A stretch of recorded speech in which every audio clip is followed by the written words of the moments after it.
नमः सिद्धेभ्यः।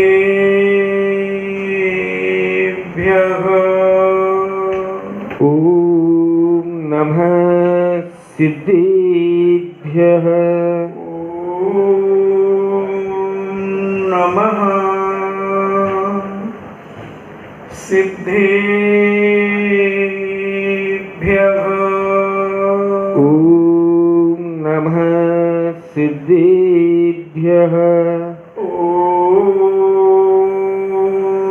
नमः सिद्धेभ्यः। ॐ नमः सिद्धेभ्यः। नमो अरिहन्ताणम्।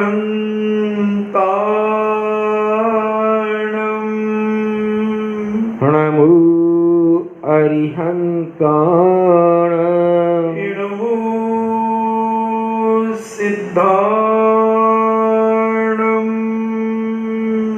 नमो सिद्धाणम्। नमो आयर्याणम्।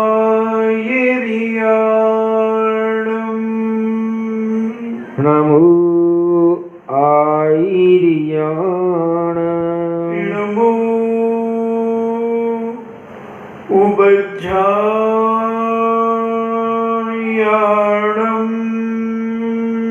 नमो उवज्जायाणम्। नमो लोये सब्बे साहूणम्। नमो लोये सव्वत्साहूणम्। पंच परमेष्टि भगवान की जय। अहिंसामयी वीतराग विश्व धर्म की जय। देवादिदेव 1008 श्री आदिनाथ भगवान की जय। देवादिदेव 1008 चिंतामणि घोर उपसर्ग विजेता श्री पार्श्वनाथ भगवान की जय। देवादिदेव 1008 चिंतामणि घोर उपसर्ग विजेता श्री पार्श्वनाथ भगवान की जय। देवादिदेव 1008 शासन नायक बाल ब्रह्मचारी भगवान महावीर स्वामी की जय। परम पूजनीय आचार्य श्रोमणि गुरुवर श्री कुंद कुंद महामुनिराज की जय। परम पूजनीय आचार्य श्रोमणि गुरुवर श्री विद्यासागर जी महामुनिराज की जय। परम पूजनीय निर्व्यापक श्रवण मुनि श्री सुधा सागर जी महाराज की जय। परम पूजनीय 3,9 करोड़ महामुनिराजों की जय। तपोदय अतिशय क्षेत्र की जय। परम पूज्य क्षुल्लक श्री गंभीर सागर जी महाराज की जय। क्षमी क्षमी। चर्चा चल रही है कि पूज्य मुनिराज कैसे कैसे परिचयों को सहन करते हुए अपने कर्मों की निर्जरा करते हैं और ऐसे परिचय सहन करते हुए रंच मात्र भी अपने मन में विकल्प नहीं लाते। कई आरिकाओं ने भी ऐसे ऐसे उपसर्ग सहन किए कि उन्हें सिंह खा गया। कृष्ण जी की बहन की नाक चपटी थी।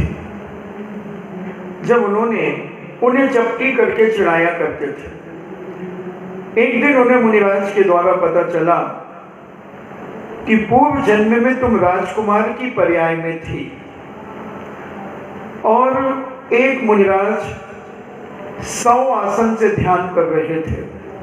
इन्हें लेट करके जैसे मुर्दे को अपन लिटा देते हैं और ऐसे आसन में पूज्य मुनिराज जंगल में ध्यान कर रहे थे और तुम पूर्व पर्याय में राजकुमार अवस्था पर एक रथ को लेकर के दौड़ा रहे थे और पूज्य मुनिराज की नाक यानी चेहरे के ऊपर से रथ का पहिया निकल गया।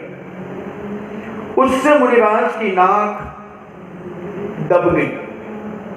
उस कर्म के उदय से तुम्हारी नाक चपटी हुई है और इसलिए तुम्हें सारे लोग चपटी के नाम से जानते हैं। उन्हें वैराग्य हो गया, क्योंकि पहले के लोग जो कर्म में सूर होते थे वो उतनी ही धर्म में सूर होते थे।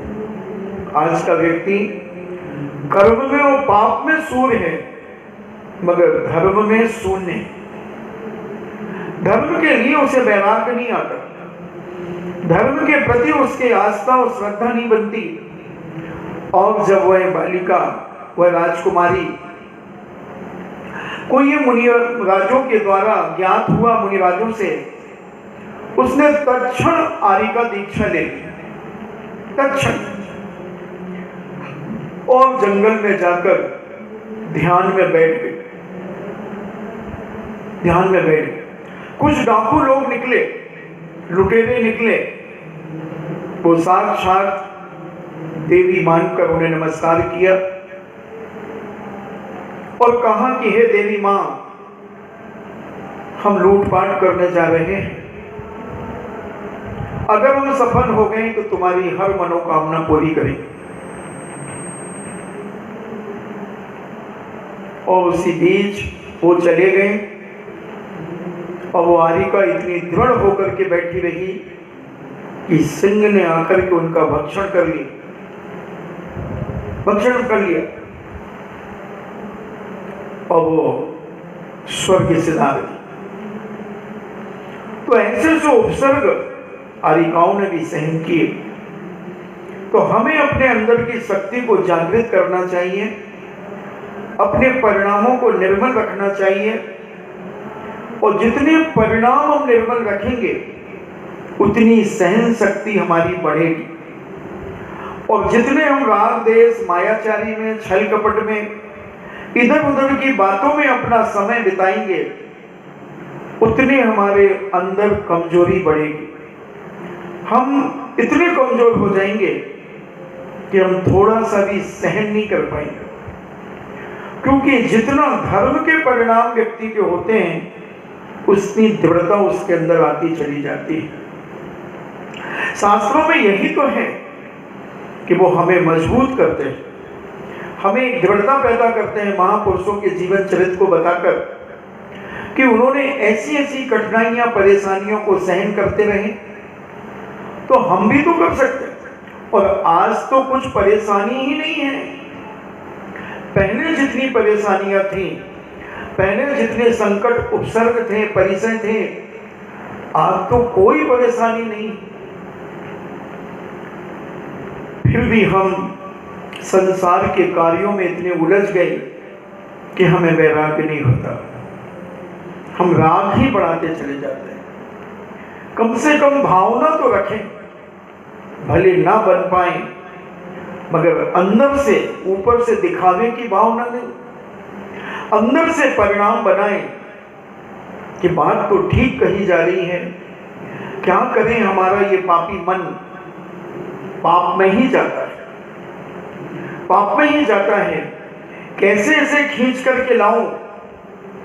जब तुम बार बार ऐसी भावनाएं भाओगे, अपन इसके बाद अपना जो शील वृत्तेषु निरति चार चल रहा है व्रत, उसमें सामायिक की चर्चा चल रही है, उसका जब अपन चर्चा करेंगे तब हम बताएंगे कि अपने परिणामों में कैसे परिणाम रखना, कैसी निर्मलता रखना। तो ऐसे परिणाम, ऐसी सहन शक्ति है व्यक्ति के अंदर। और अब तो इतने कष्ट आते ही नहीं, जैसे चतुर्थ काल में जो कष्ट आते थे उसका तो एक तिनके के बराबर भी कष्ट नहीं है। तभी तो जैनाचार्यों ने कहा कि चतुर्थ काल में 1000 वर्ष में जो मुनिराज जितने कर्मों की निर्जरा करते थे पंचम काल के मुनिराज, उन्हीं भावों से एक वर्ष में उतनी निर्जरा कर सकते हैं। यानी जितने कर्म 1000 वर्ष में करते थे मुनिराजों के चतुर्थ काल में, उतने पंचम काल के मुनिराज अगर निर्दोष होकर के चर्या का पालन करते हैं, रत्नत्रय अगर उनके पास है, रत्नत्रय अगर उनके पास है, गुणस्थान उनका छठा सातवां है, तो वो एक वर्ष में उतनी कर्म निर्जरा कर सकते हैं उन्हीं भावों के द्वारा जो चतुर्थ काल में जिन भावों के द्वारा 1000 वर्ष लगता था, वो वर्तमान में पंचम काल में एक वर्ष में उतनी कर्म निर्जरा कर सकते हैं। कितनी बड़ी बात करते हैं, मगर हम करते नहीं, करना ही नहीं चाहते, क्योंकि हमें भौतिकवाद और पंचदियों के विषय और ये धन दौलत का वैभव, वो हमें मायाचार सिखा रहा है, वो हमें राग देश सिखा रहा है। उसके कारण हम धर्म की बात यहाँ से सुनते और यहाँ से निकाल देते, अंदर जाती नहीं, जाती। अगर अंदर जाना शुरू हो जाए तो हमारे परिणाम कम से कम व्रती बनने के तो हो ही जाए। भले हम मुनि न बने, एलक शुल्लक न बने, ब्रह्मचारी न बने, मगर व्रती बनकर के अपना जीवन हम जी सकते हैं। और व्रती बनने में तो दूर दूर तक कोई परेशानी नहीं, कोई परेशानी नहीं। खूब व्यापार करो, सब कुछ करो, उसकी चर्चा अपन आगे करेंगे इन परिचयों के बाद।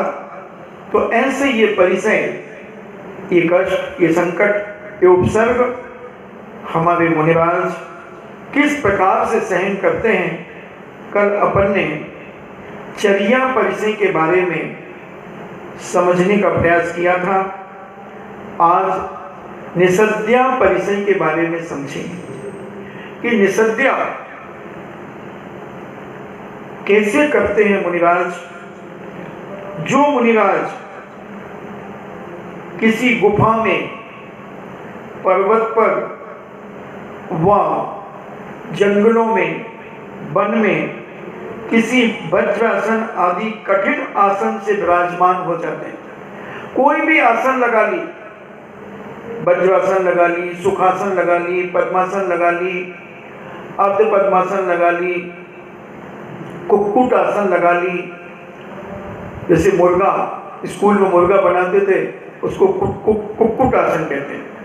तो ऐसी अनेक अनेक प्रकार की आसनें होती। मयूर आसन लगा ली, शीर्ष आसन लगा ली, सर्वांग आसन लगा ली, ऐसे वज्रासन लगा ली, राजा आसन लगा ली,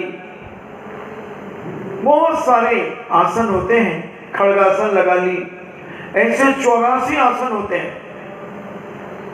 ब्रह्मचर्य आसन लगा ली, सिद्ध आसन लगा ली, ऐसी आसन, कठिन आसन लगाकर विराजमान होते हैं।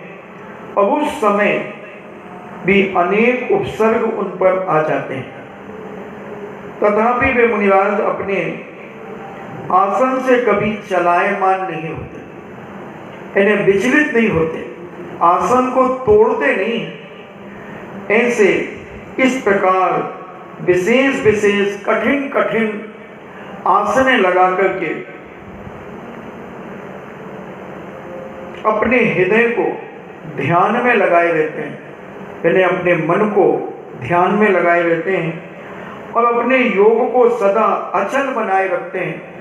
इन्हें मन वचन काय को विचलित नहीं करते, बिल्कुल एकाग्र होकर के बैठे रहते हैं। उनके इस परिचय सहन करने को निषद्या परिचय कहते हैं, निषद्या परिचय जय कहते हैं। यानी उस निषद्या परिचय, यानी बैठे, एक जगह बैठ गए, जिस भी आसन में बैठना है, जैसे भी बैठना है, उस आसन में बैठ जाते हैं। एक बार आसन बना ली, जो भी आसन में बैठना है, और उस आसन में बैठकर घोर घोर उपसर्ग आने के बावजूद भी विचलित नहीं होते कि इतने समय तक हम यहाँ बैठेंगे।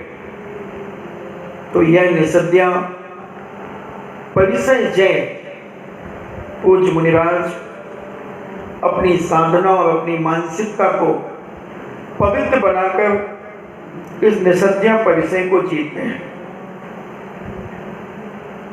ये निसद्या परिसय कैसे उत्पन्न हो जाता है, कैसे आता है? तो जिस स्थान में पहले रहने का अभ्यास नहीं किया, जैसे शमशान मैंने मरघट आदि में, उद्यान में, शून्य ग्रह में, गिरी गुफा में, यानी पर्वत की गुफाओं में, खड्डे में बैठ जाते हैं, पर्वत पर, गुफा आदि पर अनभ्यस्त, यानी जो अभ्यास में नहीं आई है ऐसी जगह में वीर आसन लगाकर, उत्कुट्टिकासन आदि कठोर से कठोर आसन लगाकर रोग विकार उपसर्ग आदि आने से क्षुद्र जंतु युक्त विषम स्थान होने से मुनिराज को ये निसद्या परिसय आता है। अनजान जगह में चले गए, पता नहीं था कि यहाँ पर डांस है, मच्छर हैं, सांप हैं, बिच्छू हैं, कीड़े मकोड़े हैं, और बैठ गए। तब ये निसद्या परिसय इनके ऊपर आता है। अब आ ही गया है, जैसे देशभूषण कुलभूषण महाराज पर्वत के ऊपर ध्यान करने के लिए बैठ गए, मगर कोई पूर्व जन्म का बैरी यक्ष आदि उपद्रव करने लगा। अब बैठ गए तो बैठ, हो रहा है उपसर्ग। बाहुबली स्वामी खड़े हो गए निसद्या परिसय, बामियां बन गई, कानों में पक्षियों ने घोंसले बना लिए, शरीर पर लताएं लिपट गई, मगर निसद्या परिसय सहन कर गए, निसद्या परिसय जय कर लिया। सांप लिपट गए, कितने कीड़े मकोड़े चढ़े होंगे, छिपकलियां चढ़ी होंगी, मगर निसद्या परिसय जय उन्होंने कर लिया और 1 साल तक खड़े रहे। विचार करना जरा, कभी कभी सोचा करो, जब हम धर्म में घबराने लगते हैं, धर्म के समय पर हम पीछे हट जाते हैं, तो ऐसे महापुरुषों को याद किया करो कि कैसे वो भी तो हमारे बीच से निकले हैं। अरे वो 1 साल तक खड़े रहे, तुम 1 दिन खड़े हो, महाराज जी 1 दिन, आधे दिन खड़े हो, पाँव दिन खड़े हो, 6 घंटे खड़े हो, 2 घंटे खड़े हो, 1 घंटे खड़े हो, खड़े तो हो, कोशिश तो करो, अभ्यास तो करो। तो ये निसद्या परिसय तुम्हारे अंदर प्राप्त होगा और उसको तुम जीतोगे। मैं कई बार कहता हूं कि आदमी की परीक्षा मैं कई तरीके से ले लेता हूं। जो व्यक्ति कुर्सी के नीचे कभी बैठता ही नहीं, महाराज बहुत तकलीफ, कमर में बहुत तकलीफ रहती महाराज जी, घुटने में बहुत तकलीफ रहती, पंजे में तकलीफ रहती, 100 तकलीफें बताता है, और कुर्सी में बैठ जाता है। और कभी बाइंदा में उसके यहाँ पड़गाहन हो जाए तो वही आदमी नीचे बैठ कर के हाथ देता रहता है, वही आदमी देता रहता है,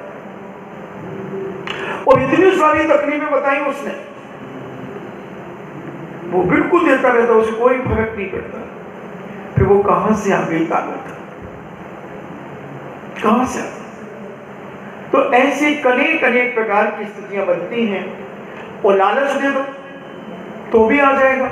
हमने एक बार सुनाया था कि नारेली में 15-20 लोग आए ज्ञानोदय तीर्थ क्षेत्र में, तो मैंने ऐसे पूछा, भैया पूजन वूजन अभिषेक करते हो?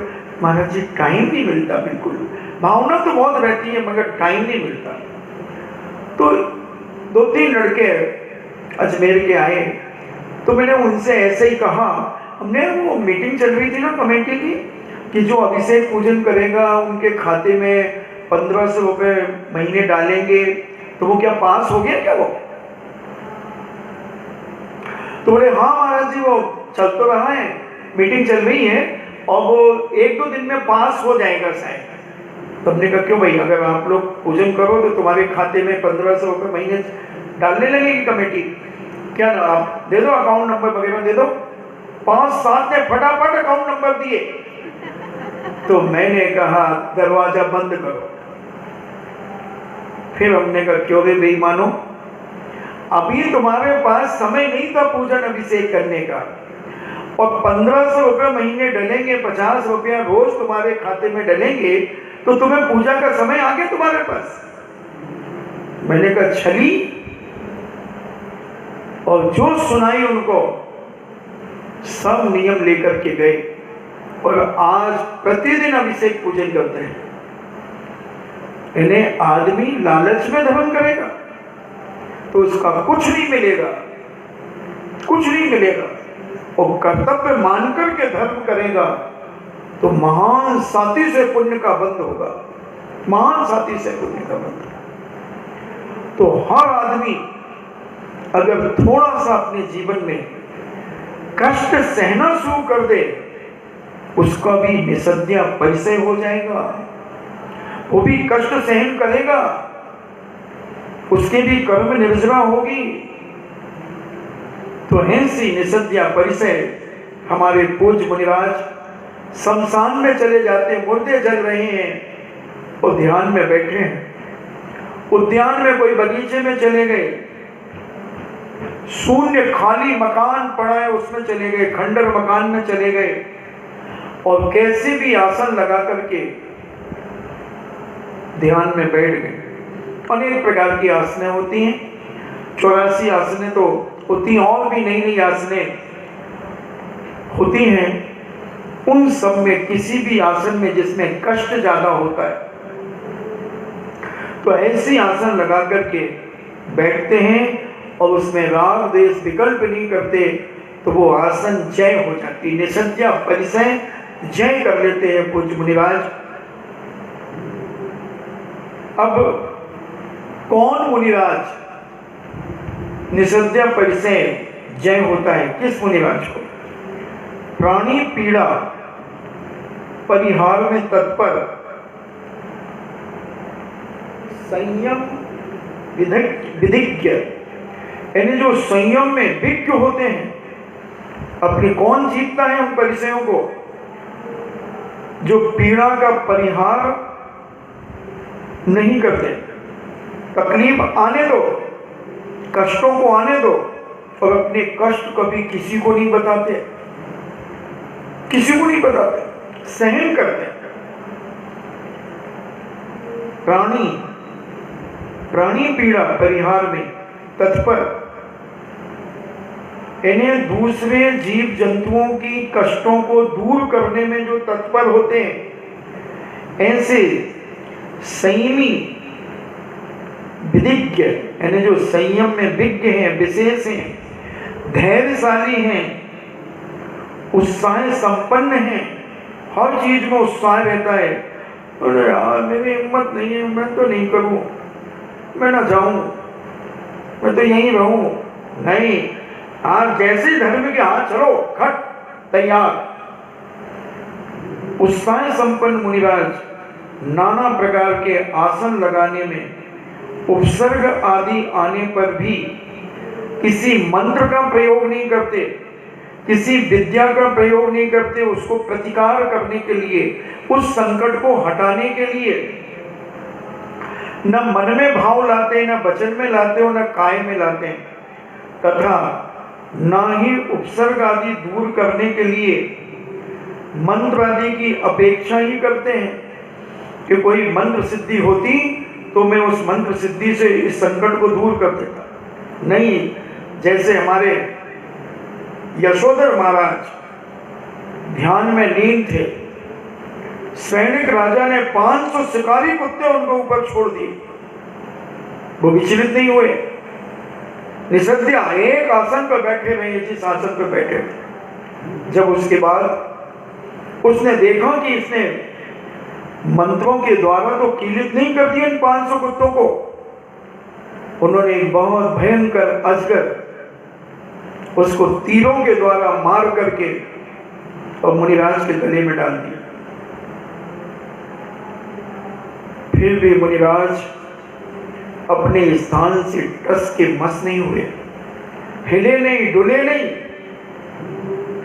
और बैठे रहे। यह निसंध्या परिचय। और 7 दिन तक वह सर्प डला रहा।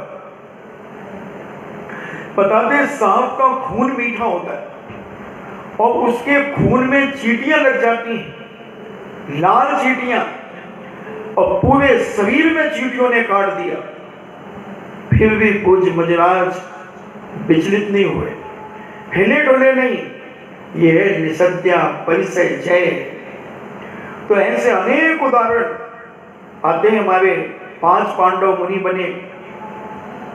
दुर्योधन के भांजे ने, दयाद ने लोहे के आभूषण बना करके अग्नि की भट्टी में गर्म करके लाल सुर्ख करके और उनके अंग उपांगों में पहना दिए। मगर मुनिराज हमारे विचलित नहीं हुए। निसंध्या परिचय जय। निसंध्या परिचय 3 ने तो केवल ज्ञान प्राप्त कर लिया और 2 महाराज सर्वार्थ सिद्धि चले गए। नकुल मुनिराज और सहदेव मुनिराज सर्वार्थ सिद्धि गए और धर्मराज मुनिराज, भीमसेन मुनिराज और अर्जुन मुनिराज, ये तीनों मोक्ष चले गए। ऐसी उपसर्गों को झेलते हुए तो अभी से हम उपसर्गों को सहन करने का प्रयास करें। और जब ये उपसर्ग हम सहन करेंगे तो हमारी भी कर्मों की निर्जरा होगी। तो कोई मंत्र आदि की, तंत्र आदि की, विद्याओं की, यंत्रों के माध्यम से कोई भी अपेक्षा नहीं करते। लकड़ी या पत्थर के समान निश्चल आसन से बैठते हैं। संकल्पित आसन से दूसरे आसन की पलटते नहीं, यानी बदलते नहीं हैं। हम तो एक माला में 4 आसन बदल लें, एक माला में 4 आसन बदलने। हम तो ये छोटा सा मंत्र ओम ह्रीम श्रूम ब्लूम ओम, इस मंत्र को भी हम पूरा ना करें एक आसन से, इसमें भी हम 4 बार तो इधर उधर देख लें, हिल जाएं, डुल जाएं। क्या अपन करेंगे बंधुओं? ऐसे मुनिराज का स्मरण करके और फिर माला जाप करना।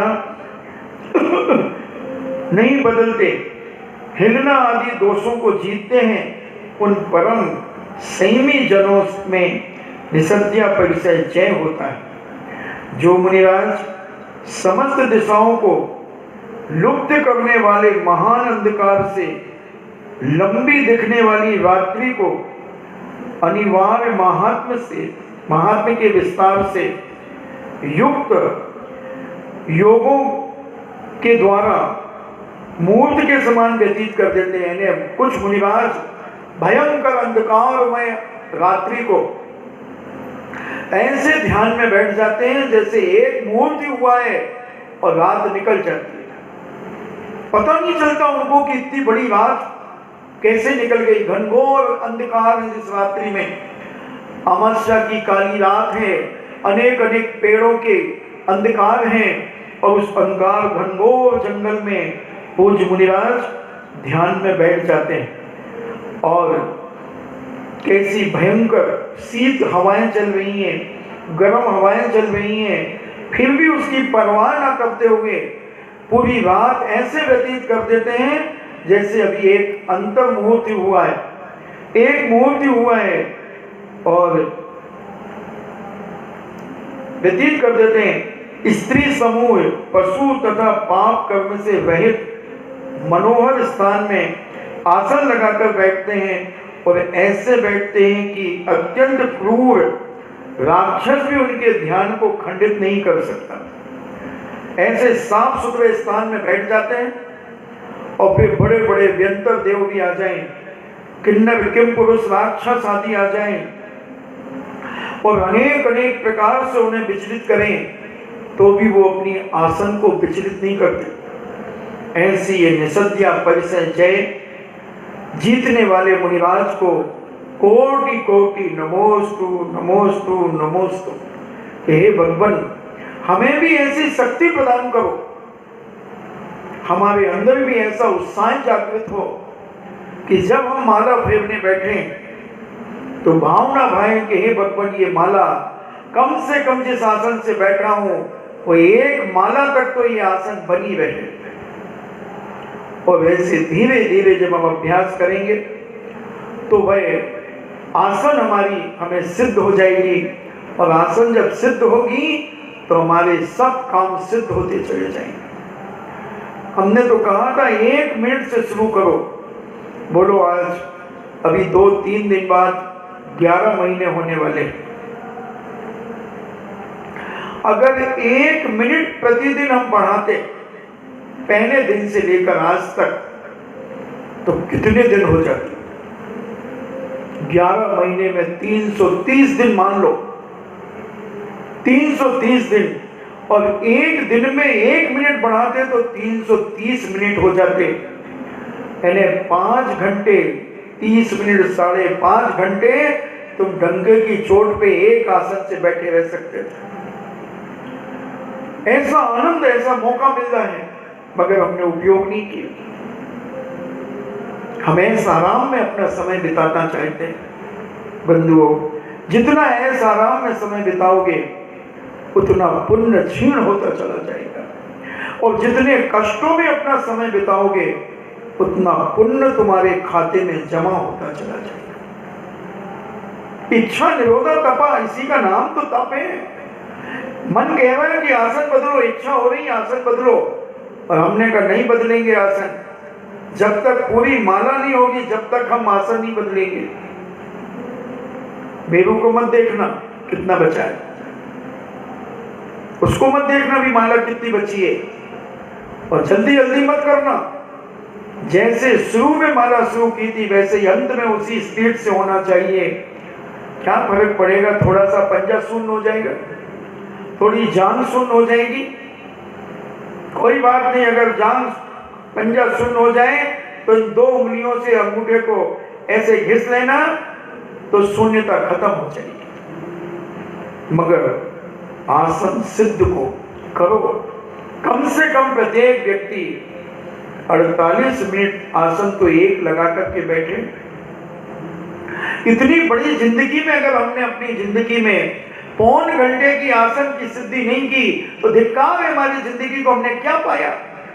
केवल खोया ही खोया है, खोया ही खोया है। कोई मतलब नहीं रहा तुम्हें जैन कुल में जन्म लेने का, कोई मतलब नहीं रहा उच्च कुलों में जन्म लेने का। जिनेंद्र मिलने के बाद भी हम इतनी आसन नहीं लगा पाए। जिस भूमि पर 7 दिन तक पारसनाथ स्वामी एक आसन में बैठे हो, वहां का व्यक्ति का 60 मिनट नहीं बैठ सकता। सोचने वाली बात है। केवल हमारी जिंदगी रोटी कपड़ा और मकान में निकल गई, रोटी कपड़ा और मकान में अपने अपनी जिंदगी को निकाल दिया। हमने क्या किया अपनी जिंदगी में? कभी शांति से बैठना, सोने के पहले कभी विचार करना कि हमने अपना समय जितना निकाला है अभी तक वो कैसे निकाला, उसमें हमने क्या पाया है अपने जीवन में जो हमारी शांति के लिए कारण बने। क्या हमने प्राप्त किया अपने जीवन में कि जब हम परेशानी में आए और हम उसे याद करके इतने शांत और ठंडे हो जाएं कि सामने वाला कितना भी उपसर्ग करता रहे और हम शांति से उसे देखते रहे। इतना भी नहीं पाया हमने, तो फिर तुम में और अन्य व्यक्ति में क्या अंतर हो? थोड़ा सोचना समझना है। ऐसा निसद्या परिचय जय मुनिराज ऐसी भावना लेकर के करते हैं। अब आता है सैया परिचय।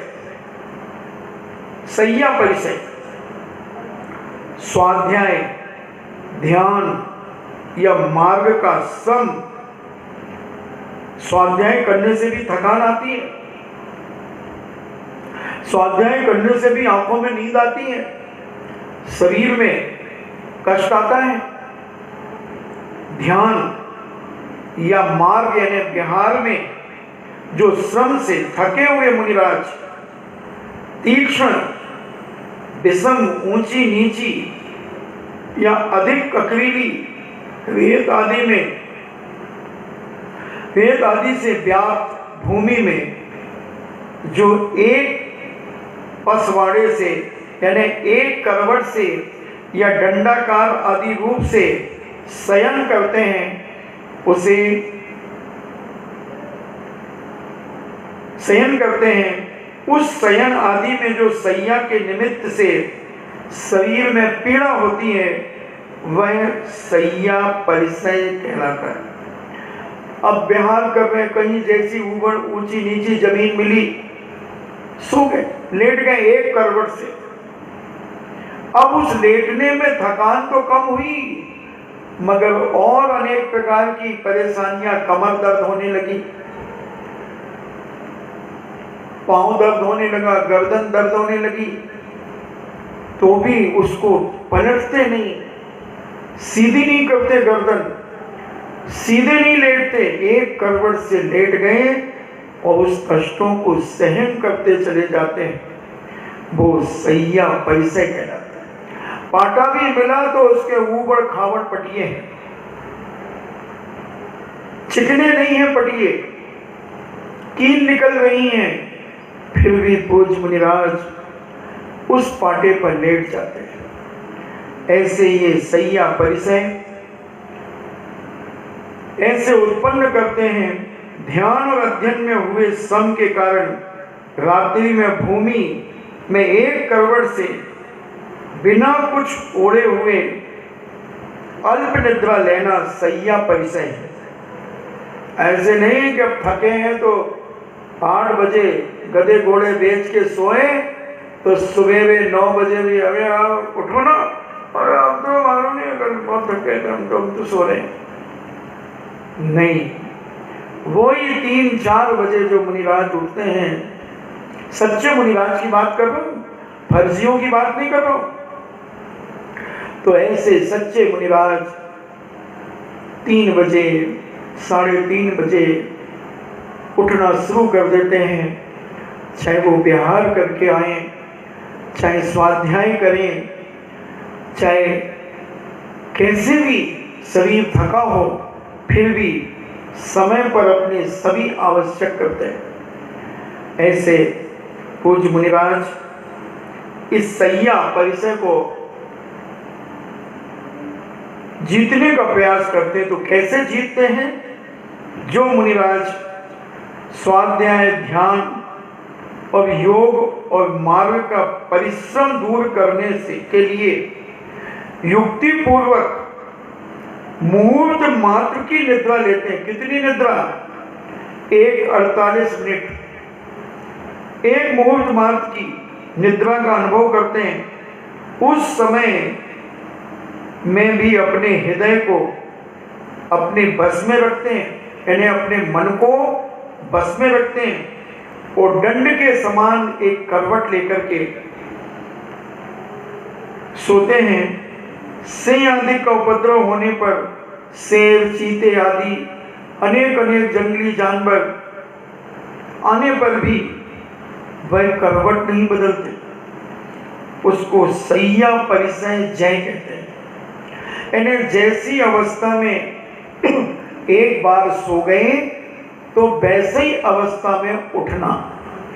और अपन क्या करते हैं? अपन उत्तर की तरफ पैर करके सोते हैं तो अपने पैर पश्चिम की तरफ मिलते हैं और अपना सिर पूरब की तरफ मिल जाता है। कैसे चक्री घूम जाते हैं और कई बार तो लुढ़क जाते हैं। फिर मैं गिर गया, लगी तो नहीं, हाँ थोड़ी कमर में, थोड़ी कमर में। तो ऐसे और कैसे वो और ऐसे हम, थोड़ा सोचो, विचार करो। कभी सीधे नहीं सोना चाहिए और कभी उल्टे भी नहीं सोना चाहिए। सीधा सोना और उल्टा सोना महान अशुभ माना जाता है। ज्योतिष शास्त्र के अनुसार भी, लौकिक दृष्टि से भी और स्वास्थ्य की दृष्टि से भी बहुत सारे कारण होते हैं जो हम यहाँ बता नहीं सकते। उनसे क्या क्या हानियां होती वो हम यहाँ स्पष्ट बता नहीं सकते, मगर प्रत्येक व्यक्ति को, माँ बहन को, बेटियों को, बेटों को कभी उल्टा और सीधा नहीं सुलाना चाहिए। हमेशा करवट लेकर के सुलाना चाहिए। शायद मैंने पहले भी बताया था इसके संबंध में। और हमेशा उल्टे हाथ की करवट से सुलाना चाहिए, क्योंकि यहाँ हार्ड होता है। तो इस और पैर उत्तर या पश्चिम की तरफ पैर करके सोना चाहिए, सुलाना चाहिए। जो शारीरिक कमजोर हो उसको उत्तर की तरफ पैर करके सोना चाहिए। जो मानसिक कमजोर हो, ज्ञान में कमजोर हो, उसको पश्चिम की तरफ पैर करके सोना चाहिए। और जिसको टेंशन प्राप्त करना हो वो पूरब के तरफ पैर करके सोए, और जिसको जल्दी मरना हो वो दक्षिण की तरफ पैर करके सोए। मैं तो रास्ता बता रहा हूँ, ट्रैफिक पुलिस बन करके आया हूँ। एजुलाइक तो हमारे यहाँ जिनकी समाधियाँ चलती हैं, उन शपथ को हमारे पूज्य निर्यापिकाचार्य महाराज दक्षिण की तरफ उनके पैर कर देते हैं, क्योंकि दक्षिण की तरफ चुंबकीय शक्ति, साइंस के अनुसार अपन देखें तो चुंबकीय शक्ति ज़्यादा होती है, तो खून का सर्कुलेशन उल्टा होने लगता है। इसलिए स्वस्थ व्यक्ति को दक्षिण की तरफ पैर करके कभी नहीं सोना चाहिए। और पूरब की तरफ पैर करने से कई प्रकार के तनाव, मन में टेंशन जिसे आप कहते हैं, अवसाद जिसे आप कहते हैं, वो उत्पन्न होते हैं। दो ही दिशाओं में पैर करके सोना शुभ और मांगलिक माना जाता है, और करवट लेकर के ही हमें सोना चाहिए। उल्टे हाथ की तरफ करवट लें, और जब उठें तो सीधे हो जाएं और सीधे हाथ की तरफ उठें, इसका ध्यान रखें। और जब पलंग से नीचे पैर रखें या अपने गद्दे से नीचे पैर रखें तो अपना स्वर देखें कि कौन सा स्वर चल रहा है, चंद्र स्वर चल रहा है या सूर्य स्वर चल रहा है, और जो स्वर चलता है उस पैर को नीचे रखें। ऐसा पूज्य सुखचंद्र महाराज ने अपने ज्ञानार्णव ग्रंथराज के अंदर ये बात कही। ये मांगलिक होता है। पैर भी जब अपने दरवाजे के बाहर निकले तो जो स्वर चल रहा हो उसी पैर को आगे करके आप निकले। प्रवेश करें तो जो स्वर चल रहा उसी पैर से अपने घर में प्रवेश करें। इनसे भी धीरे धीरे हमारे लिए बहुत प्रभावकारी होते हैं। तो ऐसी सैया परिसय यानी शयन परिसय, सोने में भी परिसय और इसको भी जीतना, ये सैया परिसय या शयन परिसय कहलाता है। तो किन किन कारणों से, कौन कौन से निमित्त मिलकर ये परिसय होता है, ये कष्ट होता है, तो मुनिराज के शीत तथा उष्ण यानी सर्दी और गर्मी के से युक्त भूमियों में एक मुहूर्त तक एक करवट से लेटे रहना, डंडे के समान यह शयन करने से बाधा विशेष के आने पर भी संयम की रक्षा करने के लिए, अब करवट क्यों नहीं लेते अभी बताता हूं। तो संयम की रक्षा करने के लिए हलन चलन नहीं करते से व्यंतर आदि के द्वारा भी उपद्रव आने पर वहां से नहीं भागने या उनके प्रतिकार न करने की इच्छा आदि अनेक कारणों से मुनिराजों को ये सैया परिचय होता है। अब जैसे मुनिराज सोए तो ऐसा कुत्ता आ जाए, जैसे वो आया है, और कुत्ता आकर के महाराज को सूंघ करके चला जाए तो भी वो विचलित नहीं हो। तो ऐसी साधना करते हैं। परेशान करने वाले तो बहुत आते हैं। एक बार हम पूज्य आचार्य श्री के साथ बिहार कर रहे थे, तो हम थोड़ा आगे आ गए। आगे आ गए तो एक पुलिया के ऊपर बैठ गए। थोड़ी देर के बाद एक ब्रह्मचारी जी आए, बोले महाराज जी आप तो 3 किलोमीटर आगे आ गए, आचार्य जी तो 3 किलोमीटर रुक गए। तो मैंने कहा हम यहीं सो जाएंगे। बोले आप इस पट्टी पे नहीं सोना, इस पुलिया पे कैसे सोओगे? मैं पाटा भेजता हूँ। तो पुलिया के दोनों तरफ ग्राउंड था और हम उस ग्राउंड में सो गए। उस ग्राउंड से गांव का रास्ता जाता था। अब मैं चद्दर ओढ़ करके सो रहा था। 8-10 आदमी रात को 12-1 बजे करीब निकले। वो कहते गैया पड़ी गैया, यानी गाय पड़ी गाय। दूर से देख रहे वो गाय पड़ी, कोई नहीं, अकेले। तो मैंने कहा हो सकता है ये उपसर्ग कर सकते हैं। मैंने धीरे से पीछे उठाई,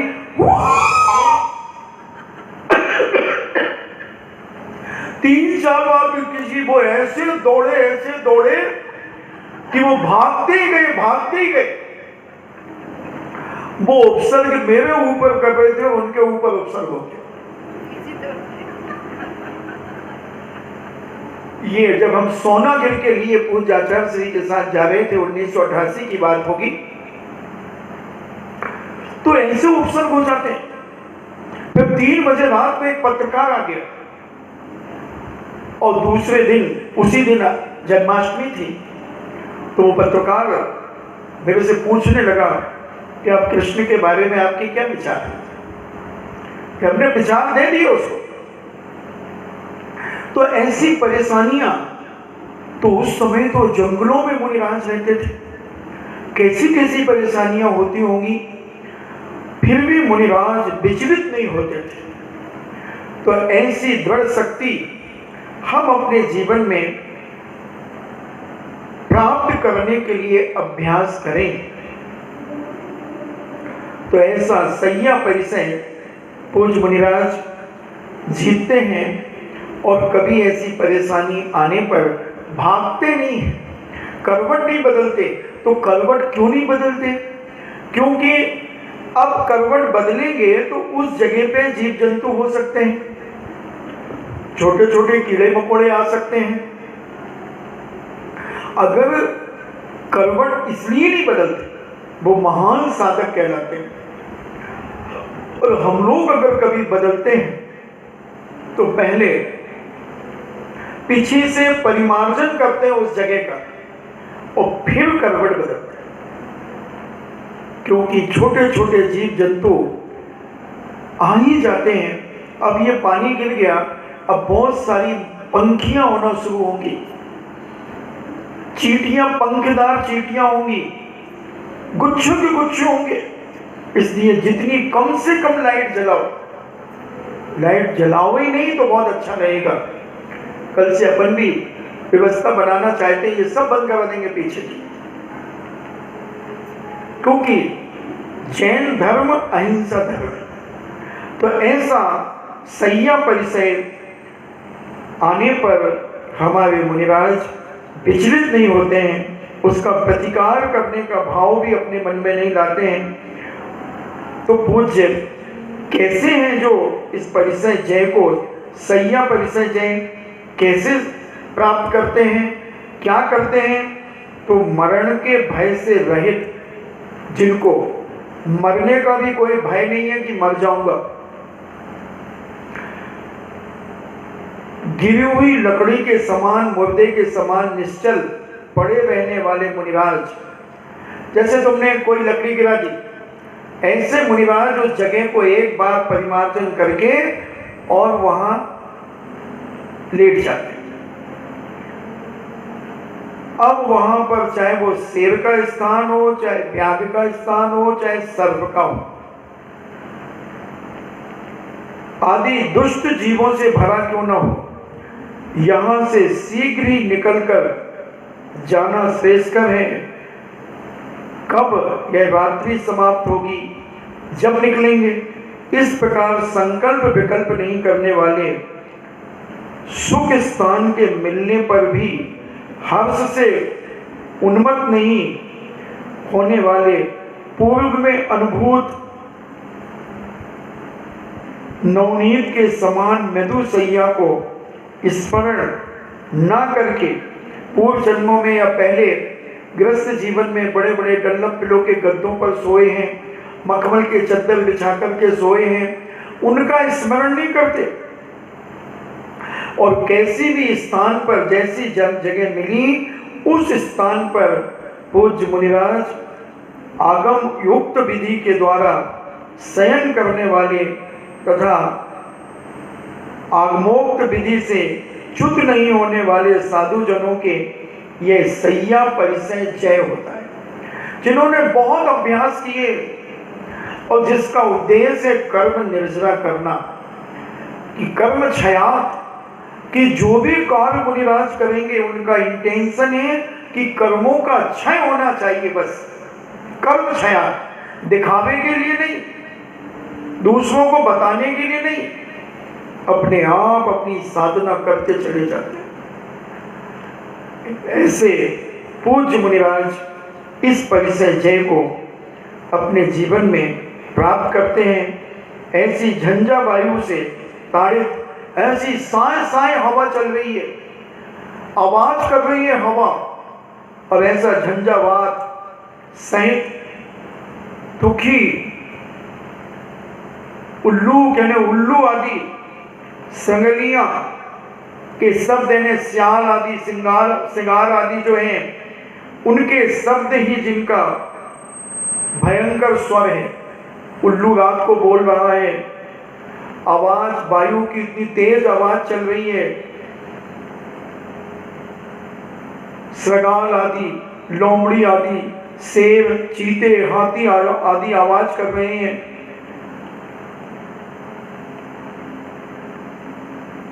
वज्र ही जिनके क्रूर दांत से तथा चमकती हुई बिजली ही जिनकी जिह्वा है, ऐसी रात्रि रूपी राक्षसी को जो अंधकार से अत्यंत भयंकर पर्वत की गुफा के किसी एक स्थान पर क्षण भर के लिए शयन करते हुए शीघ्र ही अंत को प्राप्त करा देते हैं। यानी थोड़ा सा शयन करके और पुनः ध्यान में बैठ जाते हैं, थोड़ी सी थकान मिटाकर ध्यान में बैठ जाते हैं। ऐसे धीर बुद्धि के धारक मुनिराज शयन से उत्पन्न दुखों को जीतने वाले हैं। ऐसे पूज्य मुनिराज सैया परिचय को जीतते हैं।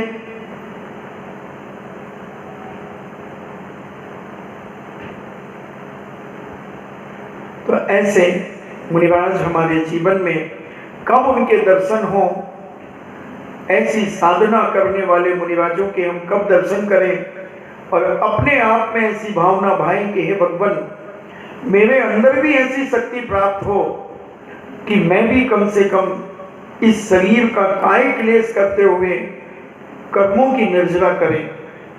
एक तो कष्ट आ जाना, समझना बात को, एक तो कोई कर्म के उदय से कष्ट आ जाना फिर उसको सहन करना, वो भी कर्म निर्जरा का कारण, और एक कष्टों को बुलाना।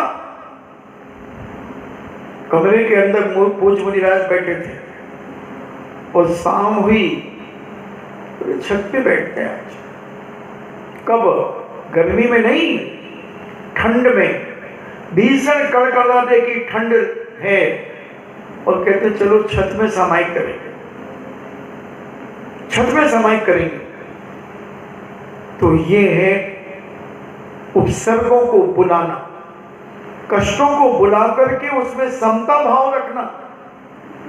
एक तो कर्म के उदय से आया हुआ कष्ट तो सहन करना ही पड़ेगा, चाहे रो के सहन करो, चाहे हंस के करो, चाहे लेट के करो, चाहे खड़े होकर के करो। इससे कर्म निर्जरा ज्यादा नहीं होगी। वो तो आ ही गया है कष्ट, वो तो आपको सहन करना ही पड़ेगा।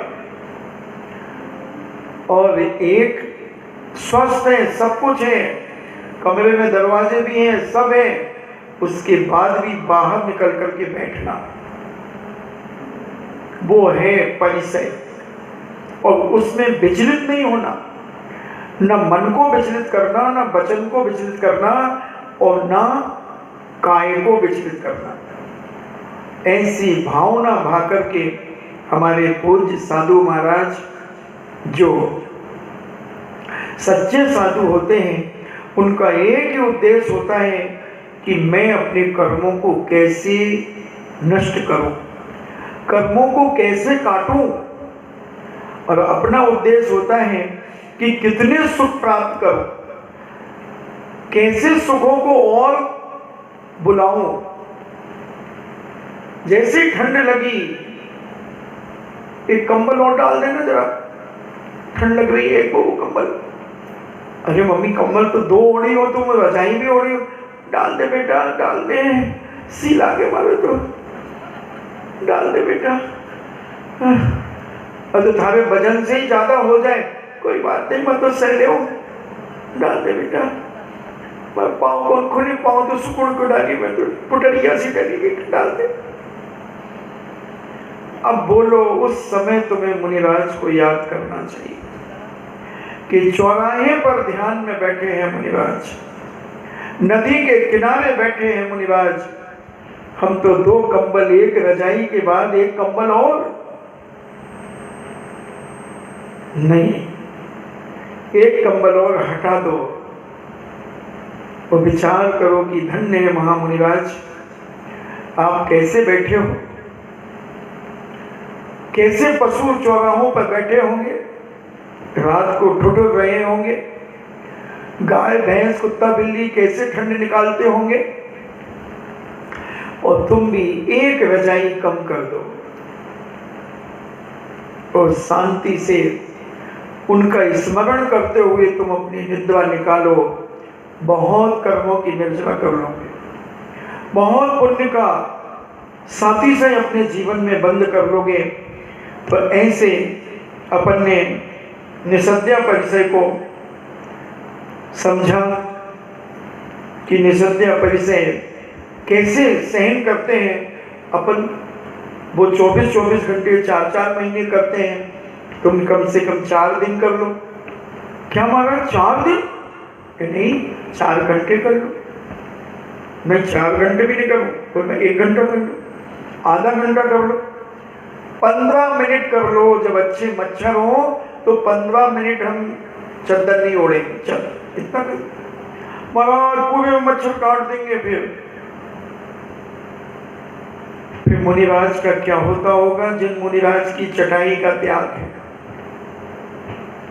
वो कैसे सहन करते होंगे?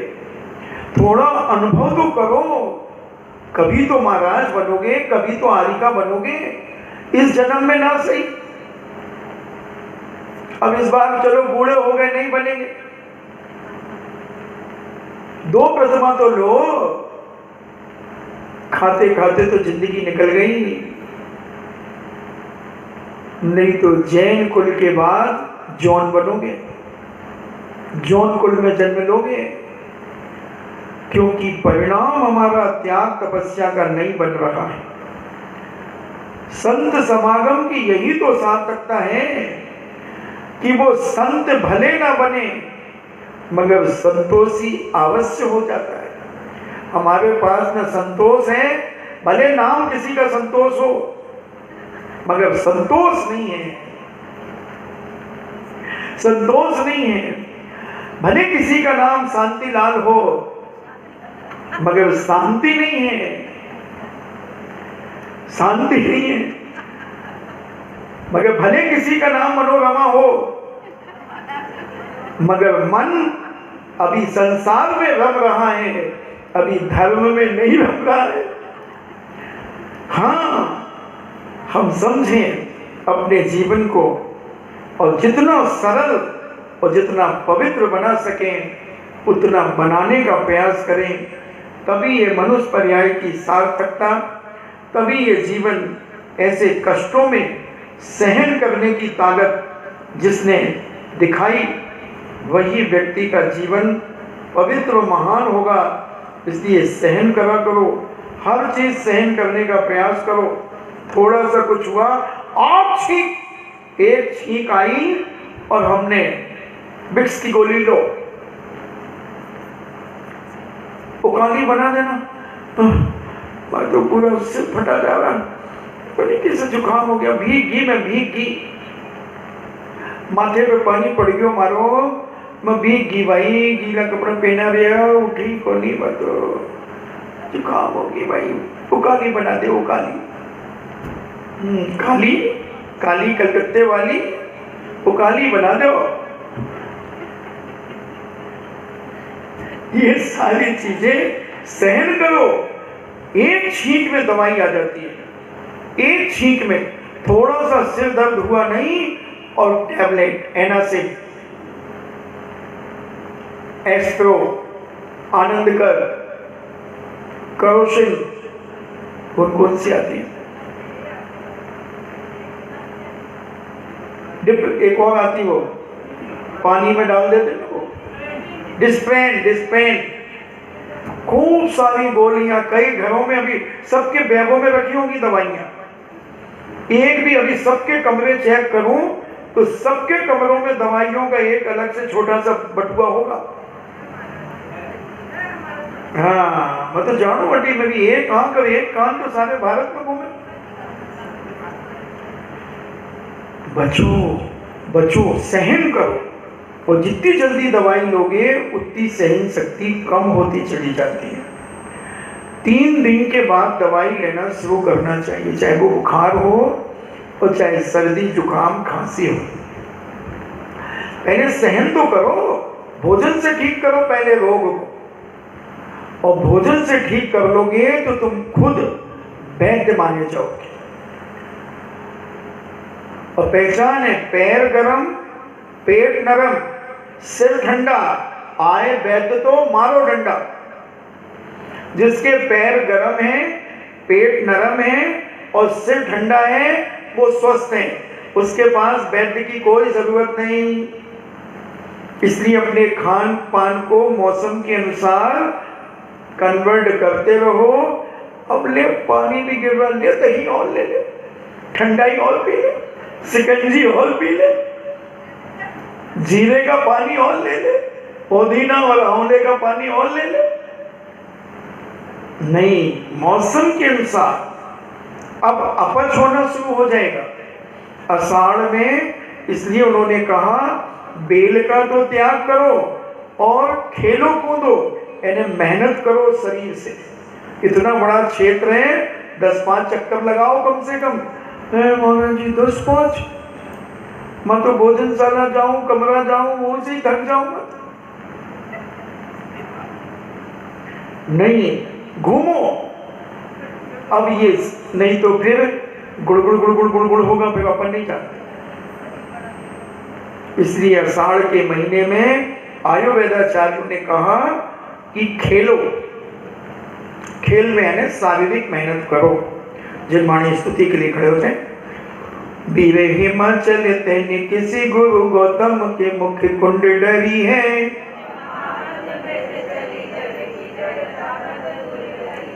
ज्ञान पयो निधि माही वाली बहु भंग तरंगन सौचरी है। या जगह मंदिर में अनिवार्य अज्ञान अंधेरे छयो अति भारी, तो किस भांति पदारथ पाति कहाँ रहते अभिचारी।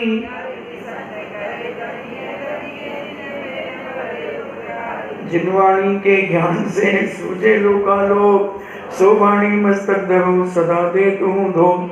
हे जिनवाणी भारती तो जपो दिन रैन, जो तेरो शरणा गए सो पावे सुख चैन। देव भजो अरिहंत को गुरु सेवा निर्गंध, दया धर्म पालो सदा यही मोक्ष का पंथ। 9 बार नमो का।